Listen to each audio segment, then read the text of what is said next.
এটা আজহারি হয়, আজহারি জামাত, এটা এতদিন মানুষ বুঝে নাই, কালকে ক্লিয়ার হয়ে গেল। কোরআনে গেলে লাখো লোক হয়, কিংবা জামাতি তার লোকগুলারে পাঠায় দেয়, ওই অনেকটা বৈষম্য বিরোধী ছাত্রদের মতো, সকালবেলা শিবির, বিকালবেলা বৈষম্য বিরোধী ছাত্র, মাঝখানে তফাৎটা খালি টুপিটা খুলে পকেটে রাখা। সুপ্রিয় দর্শক, স্বাগত জানাচ্ছি আমার কথা শুনবার জন্য। গুরুত্বপূর্ণ একটি বিষয় নিয়ে কথা বলবো।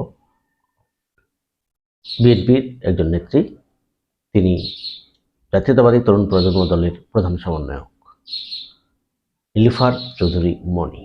তিনি সম্প্রতি একটি টেলিভিশনের টকশোতে কিছু কথা বলেছেন। ইতিমধ্যে সে কথাগুলো নিয়ে বেশ আলোচনা হচ্ছে। ডক্টর মিজানুর রহমান আজহারীকে নিয়ে তিনি কিছু কথা বলেছেন। একই সাথে জামাত ইসলামের সাথে সম্পর্ক এবং জামাত ইসলামের বর্তমান চরিত্র নিয়ে কথা বলেছেন। প্রথমেই তার একটি বক্তব্য আমরা শুনে আসি, কিছু অংশ, তারপর আমি আলোচনা করছি।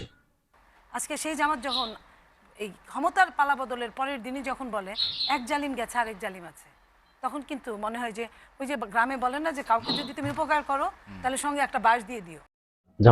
জামাতের আমির যেটা বলেছেন, উনি তো ঠিকই কথা বলেছেন। উনি তো বলেছেন যে জালিম গেছে, জালিম চলে গেছে, জালিম শাসক ছিল সেটা চলে গেছে, কিন্তু সামনে যেন জালিম না আসে। আর এইটা ফোকাস করতে গিয়ে তিনি এই কথা বলেছেন। তো এটা ওনার ভুল কথাই। আপনারা রাজনীতি করবেন, রাজনৈতিক বক্তব্য দিবেন, রাজনৈতিক বিরোধীদের আপনি সমালোচনা করেন, সমস্যা নেই, কিন্তু মানে লিমিট ছাড়া সমালোচনা করলে তো সমস্যা, তাই না?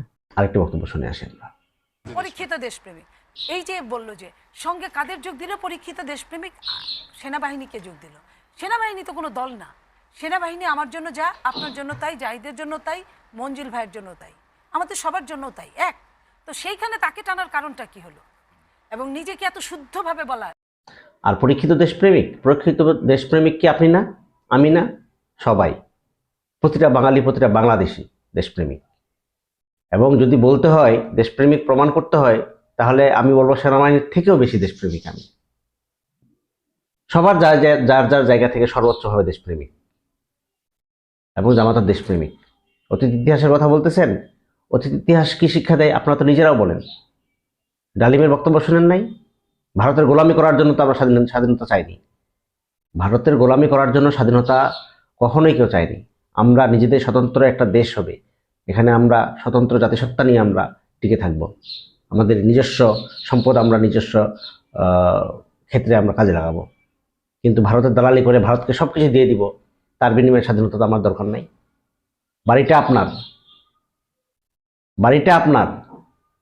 আর বাড়িতে কর্তব্য খাটায় হচ্ছে পাশের বাড়ির মোকলেস।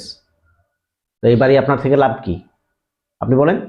এটাই জামাত মেনে নিতে পারে নাই, এটাই হচ্ছে আসল কথা।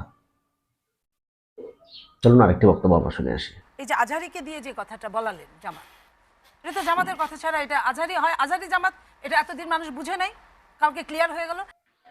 ও আচ্ছা, আজহারি সাহেব জামাত, আর এখন এতদিন পর মানুষ বুঝতে পারছে, আর এতদিন বুঝে নাই। মানে এটা আওয়ামী লীগের সাথে আপনাদের ক্যারেক্টারের সাথে কেন জানি মিল খুঁজে পাচ্ছি আমি। বিষয়টা হচ্ছে, আওয়ামী লীগ আগে উঠতে বসতে বলতো, দাড়ি টুপি দেখলেই বলতো, হুজুর মাওলানাদের দেখলেই বলতো যে জামাত। এবং এই জামাত শিবির ট্যাগ দিয়ে হাজার হাজার লাখ লাখ মানুষকে তারা নির্যাতন করেছে,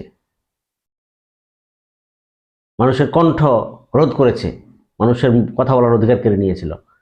আপনারা আপনাদের ক্ষমতা আসেন নাই, কিন্তু তার আগে আপনারা এই দাড়ি টুপি, অমুক জামাত অমুক শিবির এই বলে আপনারা, আচ্ছা জামাত শিবির কি নিষিদ্ধ নাকি? জামাত শিবিরের যে আদর্শ, সে আদর্শ নিয়ে কথা বলেন পারলে। আপনারা তো নিজেদের আদর্শকে তো ওইভাবে ধারণ করতে পারবেন না, সেটা সম্ভব না। শুনেন, যাকে তাকে জামাত শিবির ট্যাগ দিবেন না, এটা অতীতে আওয়ামী লীগ সরকারের কাছ থেকে শিক্ষা নেন একটু। এই জামাত শিবির ট্যাগ দিয়ে কিন্তু জামাত শিবির তাদেরকে খেয়ে দিছে, সরি টু সেইভাবে বলার জন্য। সবকিছুতে জামাত শিবির ঢুকায় ফেলছে, সবকিছুতেই জামাত শিবির। শেষে কি হলো? এই যে আন্দোলন, একটা সংগ্রাম, এই আন্দোলনের সংগ্রামে সবচেয়ে নেতৃত্ব দিচ্ছে কে? শিবিরই তো। যদিও শিবির সেটা নিজেরা স্বীকার করে না, কিন্তু সমন্বয়করা বা অন্যান্য যারা আছে তারা বলে। আপনারাও দাবি করেন, আপনারাও নিজেরাও এই আন্দোলনে সর্বাত্মকভাবে ছিলেন। গত পরশুদিন আপনারা একটা তালিকা দিয়েছেন, শহীদদের তালিকা। সেখানে শিবিরের এক নেতার নাম, শিবির নেতার বাবা দাবি করছে আমার ছেলে ছাত্রদল করে নাই, ও তো শিবিরের ম্যাচে ছিল ঢাকায়, অথচ আপনারা তাকে ছাত্রদল বানাই দিয়েছেন। আপনারা এই আন্দোলনের অন্যতম কারিগর, মাস্টার মাইন্ড, অথচ যারা আসল মাস্টার মাইন্ড তারা কিন্তু কেউ কথা বলে না। তারা জনগণকেই মনে করে মাস্টার মাইন্ড, তারা সাধারণ ছাত্র সমাজকেই মনে করে মাস্টার মাইন্ড। কুলি দিনমজুর থেকে শুরু করে ঢাকা শহরের প্রতিটি মানুষকে তারা মনে করে মাস্টার মাইন্ড। আর আপনারা নিজেরা উঠে পড়ে লাগছেন আপনারা মাস্টার মাইন্ড। সমস্যা নেই, জাতি ভালো করেই জানে, বুঝে। ওকে দর্শক, আজকে পর্যন্ত। আল্লাহ হাফিজ, আসসালামু আলাইকুম।